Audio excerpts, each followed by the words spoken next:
to do before we get started. So hit the record button as well. So this will be on our YouTube channel for everybody to see. So I'm going to give Facebook a minute or two to notify everybody that we're here. But hello, Richard. Hello, James.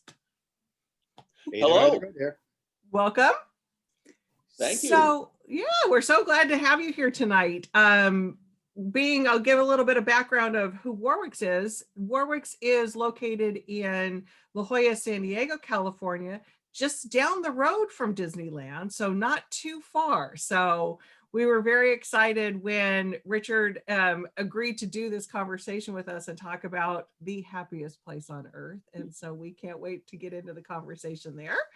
But before we get started, a couple of things about Warwick's.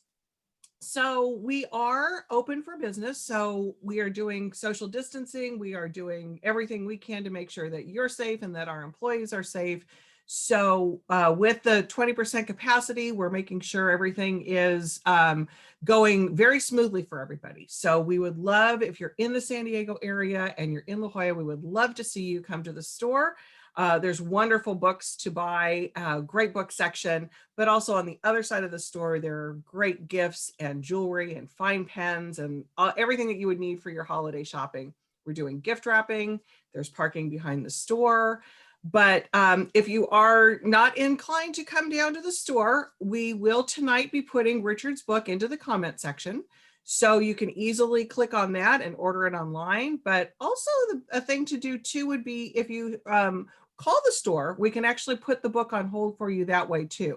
So we're kind of in that gray area, whether we're going to be able to ship books and get them to people by Christmas. So we have to be a little bit careful with that, but always, the best thing to do would be to call the store, but we will put Richard's book into the link so that you can order it. If it's not for a gift and it's for something for you, then maybe you can wait a little bit longer before you actually get it. So we have plenty of books in stock. So that's wonderful news too. Also, there are ways for you to participate in tonight's discussion. We won't be bringing in the comments live, but you can ask your questions in the comment section, and I'll bring those to Richard and James after they have a conversation, which they're going to talk for about 35-40 minutes and talk about Richard's book and all things Disney. So it's going to be a wonderful conversation tonight.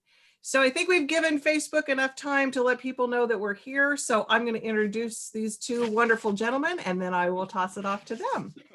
So Richard Snow spent nearly 4 decades at American Heritage Magazine, serving as editor-in-chief for 17 years, and has been a consultant on historical motion pictures, among them Glory, and has written for documentaries, including Burns Brothers' Civil War, and Rick Burns' award-winning PBS film Coney Island, whose screenplay he wrote. Richard's here this evening to talk about his latest book, Disney's Land, Walt Disney and the Invention of the Amusement Park That Changed the World. With Richard tonight is Warwick's very own James Jensen. James has been a bookseller for over 30 years. He's a member of the Horror Writers Association, as well as the Mystery Writers of America. His stories appear in California's Screamin' and Sherlock Holmes and the Occult Detectives, Volume 2. While working on his next project, he shares a book choke department with his patient wife, faithful, is it Chiggy? Is that how you say the Chiggy pup? Chiggy, yes. Chiggy pup Jeeves, and a hungry gecko named Freddie. So with that, gentlemen, I'm going to toss it off to both of you. Have a great conversation, and I'll see you in about 35 minutes or so. Thank you. All right. Thank you. Later. Well, hello, Richard. How are you doing tonight? Well, I'm very glad to be here. So where are you talking to us from tonight? New York City, where I've clung like a barnacle all my life. I live in Greenwich Village. Wonderful, wonderful. So to get started, first of all, I love the book. When I first heard about it, in fact, I asked our rep to give us a advanced copy, because anything Disney I've got to get a hold of and read, especially when it comes to the history of Walt Disney and his Disneyland. But for you, what got you interested in writing a book about Disney and Disneyland in particular? Well, basically, it goes back to my childhood. I was just at the target age for Walt Disney when he mounted his Disneyland show on television in late 1954 to, it was basically a long advertisement for the park. And I, at 8 or 9, was utterly hypnotized by it. And I've always liked amusement parks, but this was something that totally colonized my imagination, and I wheedled and cried and finally prodded my parents into sending me out to visit my nice aunt and uncle who lived in Los Angeles. And so I got to Disneyland in 1959 when it reached its first early maturity. He just put up the Matterhorn and the and his monorail and his submarine ride, and my uncle took me there and turned me loose, and I had a wonderful day, of course. But when it was getting time to go, I was sitting on Main Street, and the dusk was coming on, and the horse car was clopping quietly past, and his elaborately imagined turn of the century American commercial buildings were lighting up. And I thought, God, I want to stay in this place forever. And in a sense, I did. That got me interested in American history, that visit. And I never got away from it. I worked for a magazine of American history for years, and then wrote it when that folded. And when I'd finished my last book, which was about the Civil War, and I was casting around for something to do, and whatever I lit on, I think it was Billy Mitchell in the Air Force, it got more and more like homework. And I suddenly thought, hell, I wish I was in Disneyland again. And then I got a book on Disneyland, and and the story was extremely interesting. And then wham, 3 years of my life gone. So that's what got me going. Awesome. So the subtitle of your book, Walt Disney and the Invention of the Amusement Park That Changed the World. So what was it about the Disneyland that did change the way that amusement parks were looked at? Right, I was a little hesitant about that title because there have been so many books that have come out recently with things like The Cheese That Changed the World and stuff. But I think Disneyland actually has a claim on that. It certainly, well, on the bedrock level, it certainly changed amusement parks. One of the, as you know, one of the great impediments Disney came up against was that by the time he was suddenly surprised everybody by saying he wanted to build an amusement park instead of making another movie, this was a time in American history when the amusement park industry had been battered by the Depression and then, got no new money in World War II. And basically running an amusement park was about as respectable as running a bordello. And so his friends were horrified, but he saw it not as a place where you go and get on the tilt-a-whirl and the tumble-bug, but you go and have experiences. Just what the Main Street did to me. He also was going to recreate the Old West and the fantasy. Everything was going to be fully realized. It was going to be beautifully planted. And it was one land was going to flow into the other in a like motion picture scenes dissolving. And this would all be helped by elaborate lighting and shrubbery. No one had ever built an amusement park like this. And it took a long time for people to realize what made it different. But when they did, it started to infiltrate our entire culture. I mean, when one of the things, one of the cardinal early rules he laid down, Disney did, was our visitors aren't customers, they are guests. And now when I'm waiting in line in my supermarket, the person at the cashier says, "Following guest, please." And this is felt that I mean, that's a small example, but the theming of everything from bars to restaurants to hotels, hospitals, a whole sense of courteous transaction and way people move around was changed by this one park. Right. Well, even the employees, they're referred to as cast members. They're cast members, yeah, and when they're taking a break, when they're having lunch, they're off stage. It's, you are always, and they really are, in a way, cast members. You have a very difficult job there. In that you have to make everybody you run into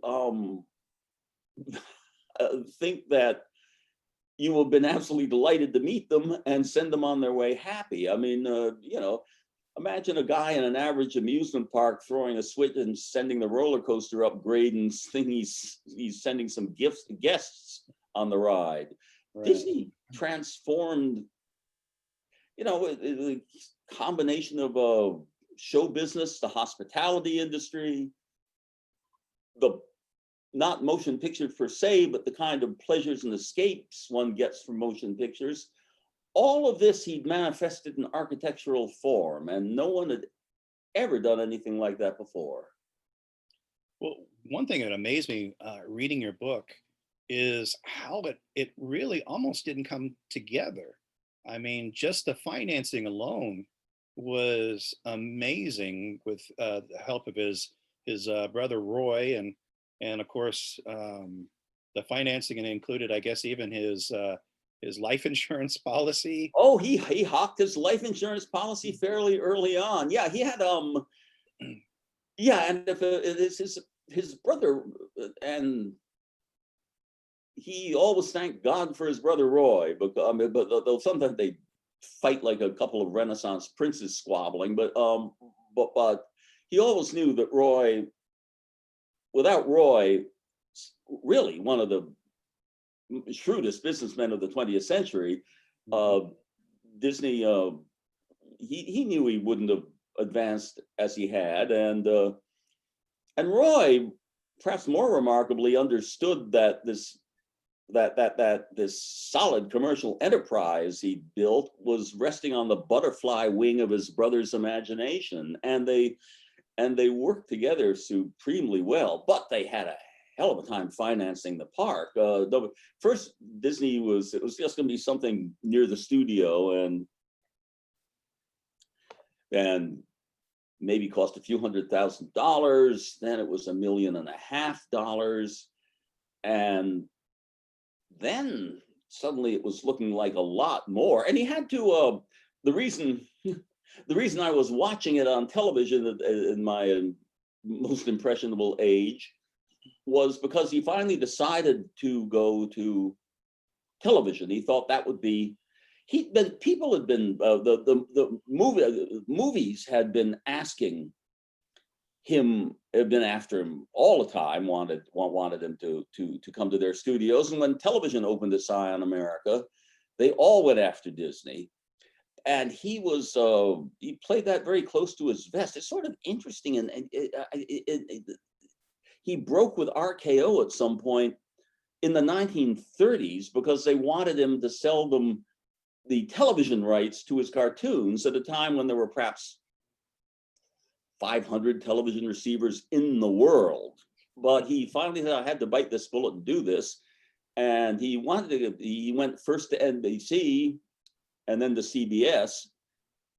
And they turned him down cold because his demand was, yeah, I'll give you a lot of programming, but you pay for my amusement park. Right. And they thought, ugh, we don't want any amusement park. So he finally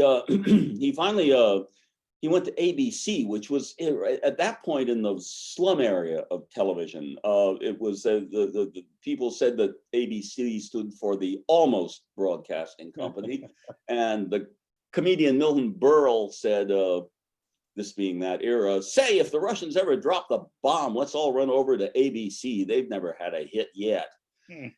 But they weren't wild to finance this either, but both ABC and Disney knew they needed each other, and so ABC went in on it, and and it really is sort of a heartening story because it worked out to their advantage almost immediately. Well, once he started making his Disneyland shows, and he didn't call the show The Wonderful World of Walt Disney or Walt Disney Presents. He called it simply Disneyland. It was a hard-eyed, total commercial proposition for the an hour a week only about what was going to be at the park and how wonderful it was going to be.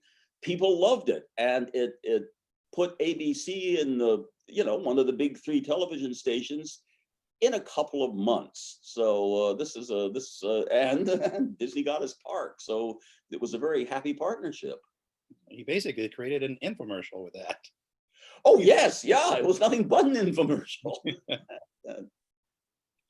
Well, that's not quite true, because of course he had a phenomenal and great, even so the park was running always because it just kept costing more and more because his plans were so ambitious, and he wanted to make a show about a folk hero, and somebody pulled the name of Davy Crockett out of thin air, and they said, make a show about this guy's frontiersman and stuff. And Disney was very skeptical. He said, well, what does he do? He doesn't do much. But the show took off phenomenally. The song, which everybody of my generation will remember until they're buried, Davy Crockett, was at the top of the charts for a year. It sold 10 million copies. That brought the studio like $20 million at a time when it was close to expiring. So he had extremely good luck in his programming as well as his sponsor. And that was what's interesting also, because back then Disney was all these different sponsors. Every land, right, was actually sponsored by a different company. And oh yes, he was he fought for every penny, and at first he didn't want to sell sponsorships, but his brother Roy certainly wanted him to, and he had a very powerful and extremely competent lieutenant named C.V. Wood, who was also sort of a con man and mildly sleazy, but he was brilliant at getting sponsorships. And Disney has pretty much written him out of their history, but he was critical to founding it, and he pleaded sponsorships. And then at first Disney said, okay, if I have to do this, I only want, it's Coca-Cola or nothing. And Wood said, no, anybody who will buy footage on our street gets it. So they finally, one of the first pavilions that opened was a tiny one, a history of women's foundation garments called The Wizard of Bras, which actually had a wizard that talked, and it was his first audio animatronic figure, but it was selling brassieres. This didn't last more than the first two seasons, but it does show how they were reaching everywhere to get. So they were very lucky to get Kaiser aluminum. They got the mighty Santa Fe Railroad finally after a lot of wooing, but the Santa Fe was absolutely, they said, what? An amusement park? Wait, once in a while we'll give an amusement park paint to put on their locomotives to put our name on them. No, Disney wanted $60,000 a year. And again, he sold them on it. So it did come into being, not only floating on ABC's money, but on a sea of on a sea of large and small sponsors. You're course, quite right. appearing at the World's Fair also helped with that as well, didn't it? With the financing. Excuse me? Also, him appearing at the World's Fair with, Oh, in 64. yeah, Oh, well, yeah. that later on really but just, by that time he got it. But by that time he had the park really up and running. And it was out of danger. But the things he did for the 64 World's Fair, it occupied him toward the end of his life, and he worked out the audio animatronics, as he named them, of eerily lifelike people, which you can see today in the Pirates of the Caribbean. And then they're really astonishing. Abraham Lincoln gives a talk in Disneyland. I mean, the last time I was there, I sat pretty close to President Lincoln, and it looked damn convincing. So those were all developed for the World's Fair for something called the Carousel of Progress for General Electric, where you saw how civilization had stepped forward every time you got a better washing machine, and then they for Pepsi, I think it was the Small World After All, another song that will be everybody's brain until the end of time. And but those were later. That was by pretty much by the end of his first year, this thing wasn't going to die. It was touch and go in 1955. It was immortal by 1956 or 7. now going back a little bit, one thing that I didn't realize is the amazing secrecy that they had to do just to buy the property there in Anaheim. I mean, first of all, why did he pick Anaheim out of all the places he could go to? That was he was going to have it on this studio lot, and the first architects he hired told him two things. One is, architects aren't going to work for you. This has to come out of your own head. And the other thing was, you're going to need a lot more space than you think you are. And a third thing, which was absolutely crucial, which was utterly against amusement park instructions, was that you have to have one entrance, single entrance. You'll control your crowd. So then so now he knew that the park was going to be big, and someone introduced him to a guy named Buzz Price, who, despite his rather peppy nickname, was a highly serious numbers guy, who was in a brand new science working at the Stanford Research Institute, which was finding places for post-war businesses in California. And Disney just presented him, where do I put this place? And SRI at first thought this was a sort of silly assignment. They called it the Mickey Mouse job. That they were doing things like finding where's the best place to put missile launchers and stuff. But at first they looked in the Los Angeles area, land much too expensive. Then the outskirts of land, land still expensive and covered with industrial rubbish. And so then they centered on where the population trends would be in, say, where was it trending? Where would it be in 5 years, and 10 years, and 15 years? And they kept putting things into the hopper. They were chasing a target they called the amoeba, and the amoeba turned out to be in the town of Anaheim, which was 25 miles outside of the city, all orange groves then, and known to Americans only because it was a fixture on the very popular comic Jack Benny show. He'd start every now and then the story would be interrupted by a train announcer's voice saying, "Train leaving for Anaheim, Azusa, and Cucamonga," which meant, of course, 3 podunk towns that no sane person would visit. And Anaheim was the first of those.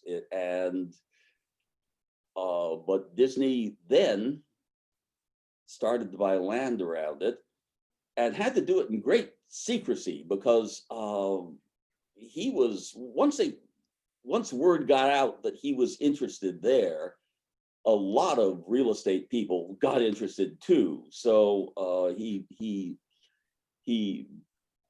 again bought in secrecy, was upstaged a couple of times, but finally had his plot of land and was broke. He paid several $100,000 for a lot of orange trees and a couple of dilapidated farmhouses, but he had his land. And his one of his very close friends, Art Linkletter, he took him out there to show it to him, and was driving Linkletter along a country road. This is 1953, 4, and saying, Art, look, here's where the castle is going to be, and here's where the submarines are going to be. And he said, Art, I'm broke. I'm tapped out. But listen, if you buy land along this road, do it now. And Art Linkletter was horrified. He was a very savvy finance guy himself, but he thought, what? I want to buy a bunch of cow manure? No. And he tried to be as gentle as possible and saying things like, oh, Walt, money's a little tight now. Maybe next year. Walt said next year it'll be too late. And Art Linkletter turned him down and later wrote, and when I think of our walk back to the car, every step I took lost me $2 million. Because of course, that's, the Anaheim boomed and continues to boom because of Disneyland's success. I heard also that he was upset with himself later that he didn't buy more. He didn't be able to control, because when Disneyland first started out, those hotels weren't Disney hotels that were surrounding the place. No, there were scarcely any hotels surrounding this place. There were I think 8 hotels with a capacity of all told 84 or something. It had a jail that held 2 people. And he wanted that land. He had an absolutely passionate, you could say almost insane, except that it all turned out, belief that that this was going to be that, first he'd have the land and it would be extremely valuable, but also if he wasn't building on it, somebody would put up something crappy and that would be bad too. So he was wild to but he was just he was building Disneyland. There was no room for outside. He did the first Walt Disney Hotel, it's the only time he ever licensed his name. He couldn't afford to build the hotel. He found someone he trusted to build a hotel that wouldn't disgrace it and license his name. That's it. I believe that's the only time in his entire career that he sold the Walt Disney name to another person, and the Walt Disney Hotel was there for many, many years. Now, of course, as this grew into one of the great corporate success stories of the 20th century, was able to buy up all the land, even at inflated prices, and it's all, or a great deal of it is Disney now. But when he went to build Walt Disney World in Florida, he made damn well sure that he got a tract the size of Rhode Island. I mean, that he really did create a world out there. Yeah. Yes. So take us to opening day. It was that was it's fascinating to read about, and absolutely, I found one of the great glories of YouTube is you can see the whole. The park had to open on July 17th, 1955, not only because they needed the whole summer season to start earning some money back, but also because they promised ABC that it would be an hour and a half television special. They'd sold all the sponsorships for it months before, and it was a huge, you know, it was the largest live television broadcast at that time. They flew in cameras from Chicago, from Los Angeles, and it was immensely elaborately choreographed. And you can watch that show on, as I say, on YouTube, and it's fascinating. You get a sense that there's you know, maybe a little glitch here and there, but it really seems to go remarkably well. Whereas in fact, it was a disaster. Everybody, it would open July 17th, everybody who had anything to do with it always remembered that day as Black Sunday. From the there was an asphalt strike. You know, there's an asphalt strike. And so the paving was still wet and sucked women's shoes off their feet. There was a plumber's strike, and he got the choice of choosing between restrooms and drinking fountains. And he said quite pragmatically, restrooms. People can drink Pepsi Cola, but they can't pee in the street. And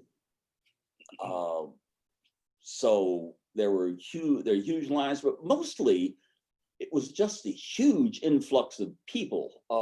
That he had it was a press preview, 11,000 people invited, but early enough so that there was a huge traffic in counterfeit tickets, and nobody knows quite what. The official park estimate is some suspiciously precise number like 26,819, but people who were there think there were as many as 50,000 people there, and they ran out of food before noon. Every single ride broke down except for the Jungle Cruise, and he got terrible press from that first day. But one newspaper ran the headline, "The $17 million people trap that Mickey Mouse built." And it was like that.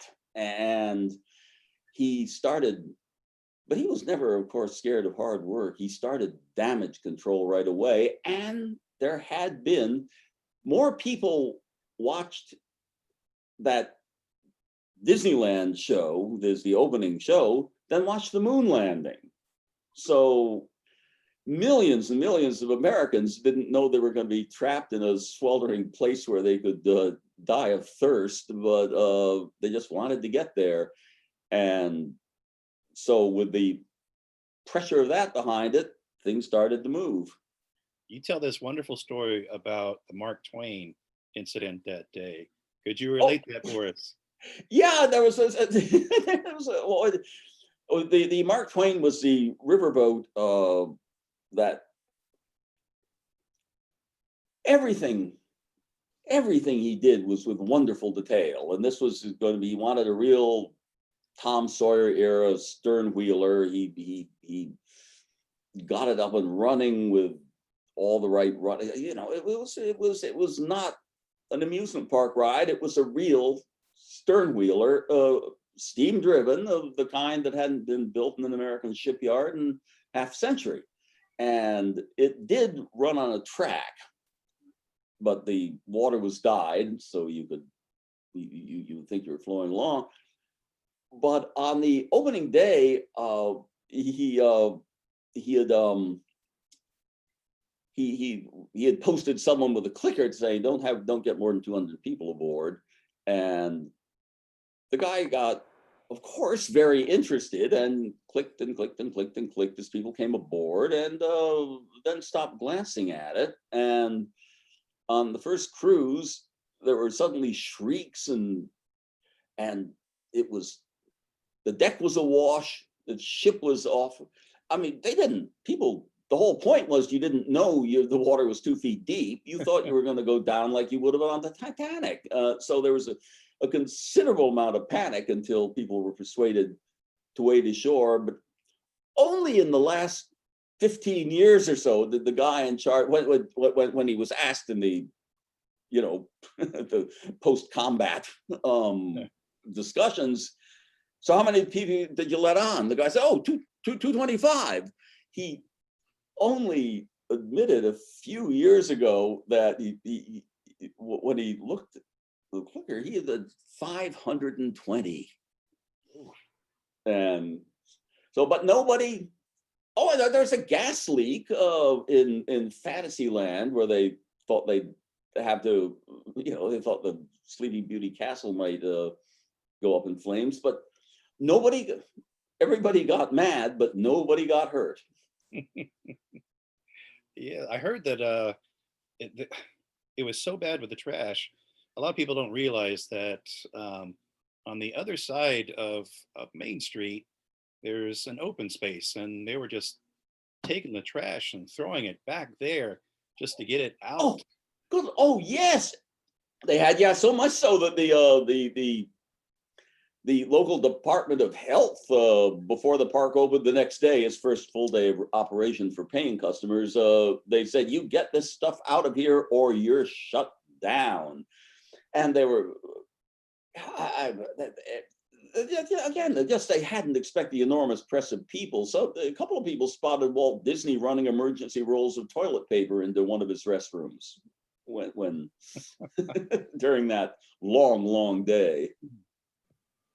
Also, Walt actually stayed at the park a lot, didn't he? Actually, he would sit there and stay there. He did indeed, and he in his town square, which is at one end of at one end of Main Street. Main Street leads you to the beautiful pastel castle, and at the other end is the town square of the turn of the town square of Disney's youth. And right above the firehouse, he had a sweet little apartment built for himself, very small, maybe 600 square feet.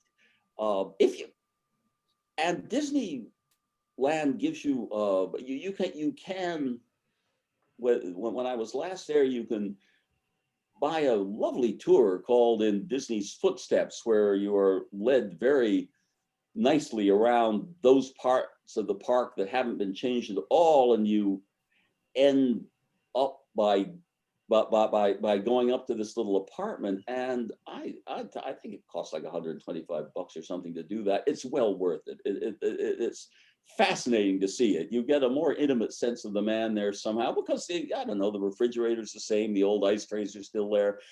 You really feel the presence of Disney when you're in that little private apartment of his, and you can see it always from the street because the light is kept burning in his window day and night forever. Right. Oh, looks like Julie's coming back in. Julie's back. James, have you ever done that tour? Actually, my last trip to Disneyland, I did the walk in Walt's footsteps. Am I right? Did you like it? I loved it. And what was so touching is there were two people there that actually started crying when they're up there. It was just, they were just so touched. Yeah. That was the feeling with the group I was with. I didn't see any actual tears, but there was reverence is too big and sort of corny word, but there was a sort of ghostly sense that you were in the presence of the spirit of this man who influenced so many millions of people. It's a lovely thing to do. Yeah. Did they show you the pole he would slide down? You can't slide it down it anymore. Not anymore, because somebody actually went up it into his. I managed to go up it and peer into his living room. Yeah, he was good with people, but he didn't want that. Yeah. So how do you sign up for that? Is that something that you do the day of the park, or do you have to make reservations? Just through, you can sign up for it in advance. It's one of the I don't know if it still is in this weird season of play, right? But I know we signed up a few days before, and you're given time, and they take you on. you see things at the Alice in Wonderland ride as he imagined it. You go on that, and then they give you a very nice picnic lunch. Yep. So, Nice. no, No, it's I've never heard of it, and I can't. That's going to be on my little bucket list to do. it's a There's a bargain. souvenir pin afterwards too. That's so Sure you cool. do, yes, yes. That's so cool. I mean, it was used because I was telling James and Richard in the green room that I actually, the first time I went to Disneyland was in like 1964 or 65. But then, after teenage years, I didn't go back for years until my children, till I took my kids there. And it was this overwhelming feeling when you walk onto Main Street after not being there for, it was probably 10 or 15 years between times going there. And you stand there and you really do say, this is the happiest place on earth. Yeah, You yeah. really do. Well, yes, and it's a sort of a sense of Disney's genius that you would think of what we're talking about, a commercial district in a small Midwestern town, and without doing anything ludicrous or fantastic, he's somehow managed to make it an amalgam of a place that makes Americans feel at home. Everybody who would have walked along that Main Street in the old, the first time, they're all dead and gone now, but you still feel what they were feeling. Oh yeah. And it just really is this overwhelming sense that comes over you. And you just feel like as an adult, you feel like a little kid again. Yeah. It's such a great, and I think that's the genius of it. Right. Well, I feel what I most liked about being a little kid. Right. And it just, because that sense of nostalgia that you get when you walk in there, you are just in this other world, and it's fantastic. So all out of his brain. Yeah, I mean, it truly was a genius. But anyway, so we've got a question here from Amanda. So Amanda wants to know what Richard's favorite Disney attraction, whether current or bygone, is. Her personal favorite that she misses is the People Mover. Oh, the People Mover has a lot of fans. I believe, if I'm not mistaken, there's even a little book about the People Mover. The Disney thought that could actually, help urban congestion. I don't see why it couldn't. Right. I say my favorite was the Main Street itself, which sort of imbued my spirit in a way, but I think the first submarine ride, which had just opened, it's gone. It's from the Nemo cartoon, and I was right. I got my backup. I was mad. I missed my old submarine ride, but it was great. You saw the sunken city of Atlantis. An octopus grabbed the ship. It was I would say that was my favorite, and you can once again, thanks to the glories of YouTube, you can you can take the ride. Yeah, no, and that is for some of us old timers, and I think the three of us here are old timers. We remember the originals. Oldest timer. But we do remember all those, like the what was the American one where you sat down and the stage moved and went through all the... Oh, that was it. That was the Carousel of Progress. Yes. Yeah, you see 4 scenes of American home through the first decades of the 20th century. Also, their big TWA rocket is gone. I still think that's a piece of awful vandalism. Yep, I agree. James, what's your favorite? Current or... It's always been the Haunted Mansion. Okay. Well, he lived long enough to plan that out. He saw some pretty finished sketches of it. Yes. That's a whole story in itself, how that came about, and they eventually ended up what they did. But no, my friends and I decided in elementary school that when we grew up, we were going to buy Disneyland, and each one of us was going to be given a land. And I took New Orleans Square. And I was going to live in the Haunted Mansion. And then, when the people came in during the day, I'd go do about my stuff and everything like that. But once the park closed, we would use the Autopia cars, and we'd go around and we'd live in Disneyland. I think it's a very sensible plan. I'm sorry it didn't pan out. I thought so too, but it didn't work out. People have different plans for their money, I guess. You also got the Pirates of the Caribbean, wouldn't you? Aren't they there?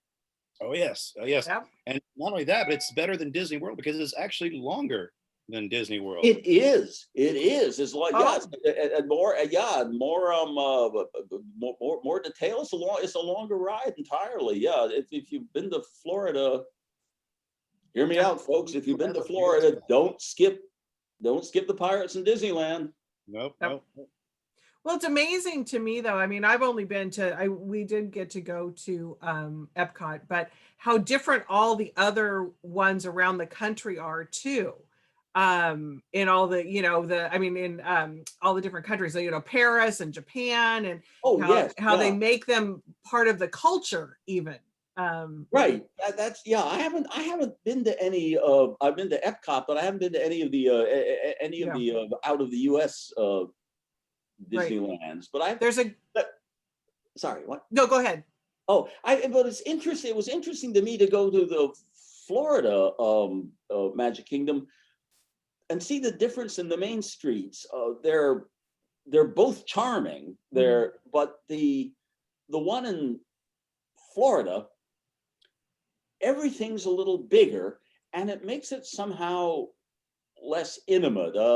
Again, and like going to Disney's little apartment in Los Angeles, you can pace along the streets and get the sense, just as Disney did. He'd say, just before the park opened, he was walking along and something was always bothering him, and he'd someone say, wait, the corners are square, round them off, and you can still walk past those rounded corners, and Those little details probably are missing in. yeah, but the big, the buildings and stuff they're terrific, but they're too operatic for my taste, having seen the first one. Yeah. And I think that there is that nostalgia for the first, the original here in California. Well, yes, and the idea that he was there—that's the only one he saw. Right. He knew what was going to happen in Florida, but he didn't live to Right. walk. But I think in respect to him and to his legacy, I think all of the other lands have really lived or tried to live up to his oh my goodness, visions. yes, they all have his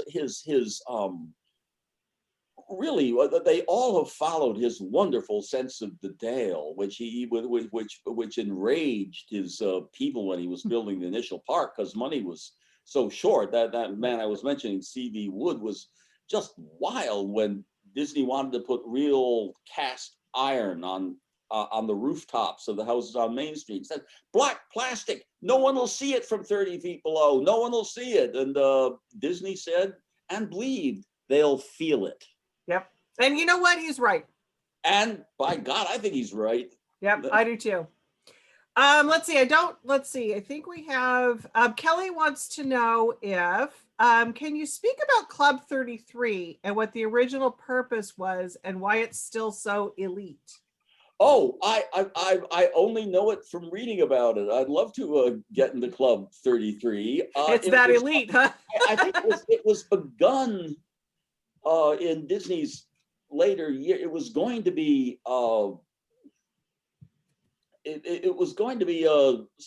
there was the park had and continues not to sell alcohol, and this was, I think, just a simple desire to have a place where you could entertain a high-level client and give them a martini, which you can't do on the Alice in Wonderland ride. And so it was. And after Walt's death, it became a very high-level club for. I only know this from reading about it. I'd give a thumb to go see it, but I think even if you could get in, I think it has a waiting list of something. It has a huge waiting list if you can't just years. And I think it's it's thousands of dollars a year to be there, but I bet they give you a good time. And I bet that would be. I've never met anybody who's been there. I'm very sorry, I can't tell you more about it than that. All I feel is yearning and resentment. Love that. Join the club. Yep. And Sarah has a question. Was there anything you wanted to put into the book that didn't make it? Oh, that's interesting. He was very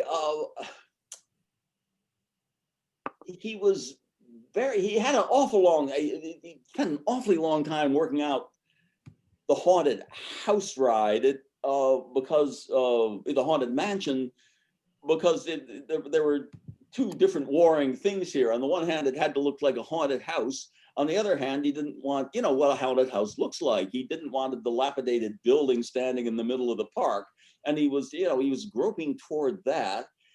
He did want to, one of the first, in his big 1959, before that, one of the first major, he plowed what horrified everybody at the time, amount of money into something, his Desert and the Rainbow Caverns mine ride, which again, that next to the submarines, I'd remember best. You go through a desert where, animals jump at you. And then you go into this wonderful cave where winds blew at you and beautifully colored waterfalls illuminated from inside. I was 10 years old. I thought this was the most beautiful thing I'd ever seen. And what disappointed Disney about it, though it was the first, I think it was the first ride he charged 50 cents for, was that he was a purist and he wanted live steam engines to pull the trains. There were 8 of them through it. And in a very rare interference with his wishes, the city council of Anaheim said, "You've got several steam engines operating. You haven't gotten licenses for any of them." No. Yeah. And they had to be electric. One of his dreams was crushed. One of his dreams was crushed. Yeah, well, I think he got over that. Well, it looks like we're running out of time here. So real quick before we close out, James, if there's anybody that wants to follow you, do you have a social media presence where you can direct people? Oh, sure. Yeah, I have a very feeble, primitive website. That's, you look up Richard Snow and you'll find yourself looking at 4 pictures of me. Okay, but then, do you do any social media? Do you put anything out there as far as So... No, I get too shy. Okay, well, we might have to fix that. James, how about you? Do you have anything that?